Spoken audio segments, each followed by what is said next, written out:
So did you ever think like, oh, businesses that advertise are actually kind of desperate? If you were good at what you did, why do you have to advertise? The reality is, people who say that are just simply not business owners. They are simply not in business for themselves, and they don't have an education in business. And of course, nothing wrong with that. But I want to challenge your belief that the companies who advertise are somehow pathetic or desperate.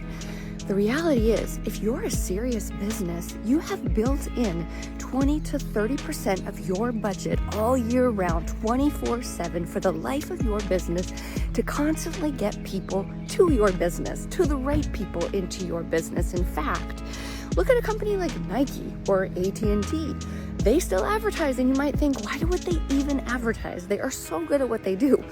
Why? Because serious businesses advertise, and they just advertise to remind us that they are the best about their newest product or whatever that might be.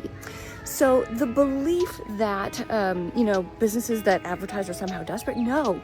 Now that I'm a business owner, now that I've been in the business space for so many years, I realize the only companies that I want to do business with are businesses that are advertising, that are investing in their success, because I know that if they're spending money every single day of the business to advertise, they're a serious business and they're somebody that I want to do business with. So let me challenge you with